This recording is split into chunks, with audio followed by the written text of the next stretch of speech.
अल नूर के उज्ज्वल और सुरक्षित द्वार के सामने खड़े अरमान और ज़ारा के रास्ते में अब सबसे बड़ी बाधा थी जलाल जिन।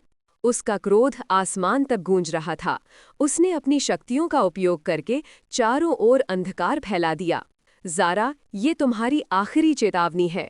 अगर तुम इस इंसान के साथ अल नूर में प्रवेश करने की कोशिश करोगी तो मैं तुम्हें और तुम्हारे प्यार को हमेशा के लिए ख़त्म कर दूंगा। जलाल गरजा। अरमान ने ज़ारा की तरफ देखा और कहा, ज़ारा, मैं तुम्हारे साथ हूँ, हमें पीछे हटने की ज़रूरत नहीं। ज़ारा ने हिम्मत जुटाते हुए जवाब दिया, पिता, मैं आपका सम्मान करती हूँ, लेकिन प्यार किसी नियम या कानून का गुलाम नहीं होता।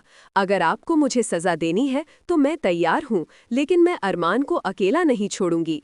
जलाल ने बिना समय गवाए अपनी ताकत का इस्तेमाल किया। उसने एक विशाल ज्वाला का गोला बनाया और अरमान की तरफ फेंका, लेकिन ज़ारा ने तुरंत अपनी शक्ति का उपयोग करके अरमान को बचा लिया। जलाल ने चौंक कर कहा, तुम मेरे खिलाफ अपनी शक्तियों का इस्तेमाल कर रही हो ज़ारा? क्या तुम इतनी दूर जा चुकी हो? ज़ारा ने जवाब दिया, ये प्यार की शक्ति है पिता, मैं इसके लिए किसी भी हद तक जा सकती हूँ। अरमान का साहस। अरमान ने महसूस किया कि जलाल की ताकत से लड़ना केवल ज़ारा के लिए संभव नहीं होगा। उसने खुद भी कुछ करने का निश्चय किया। अगर प्यार के लिए मेरी जान भी देनी पड़े तो मैं तैयार हूँ, अरमान ने खुद से कहा। वो जलाल के सामने खड़ा हुआ और बोला, आप मुझे ख़त्म कर सकते हैं, लेकिन मैं ज़ारा का साथ कभी नहीं छोड़ूंगा। आप चाहे जितना भी ताकतवर हों, हमारे प्यार को नहीं हरा सकते। अरमान की इस हिम्मत से जलाल को एक पल के लिए झटका लगा। अल नूर का द्वार खुलता है। जैसे ही जलाल और ज़ारा के बीच लड़ाई चल रही थी, अल नूर का द्वार अचानक चमकने लगा। द्वार के भीतर से एक गहरी आवाज़ आई, प्यार में जो सच्चाई होती है वही अल नूर में प्रवेश का अधिकार देती है। ज़ारा और अरमान, तुम दोनों का प्यार सच्चा है, आओ और इस पवित्र भूमि में प्रवेश करो। जलाल ने ये सुना और गुस्से से द्वार को रोकने के लिए अपनी शक्तियां लगाई, लेकिन अल नूर की शक्ति जलाल की शक्ति से कहीं अधिक थी। अल नूर की भूमि से एक दिव्य प्रकाश बाहर निकला और जलाल के सामने आ खड़ा हुआ। उस प्रकाश ने जलाल से कहा, तुम अपने बच्चों के प्यार को क्यों रोक रहे हो? क्या तुमने कभी ये समझने की कोशिश की कि प्यार किसी भी सीमा से परे होता है?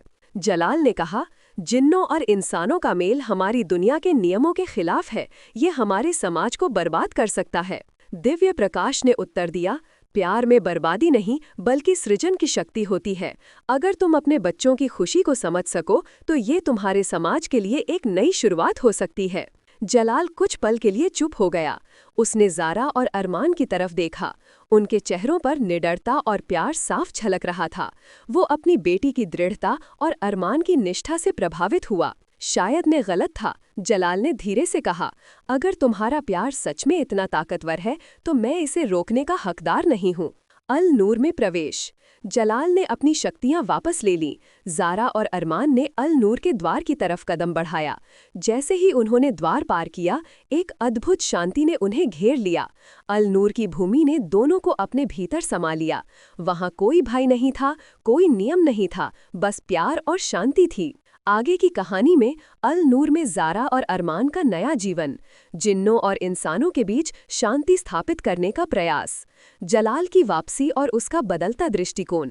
अगर कहानी अच्छी लगी हो तो हमारे चैनल को सब्सक्राइब, लाइक एंड शेयर ज़रूर करें। Thank you.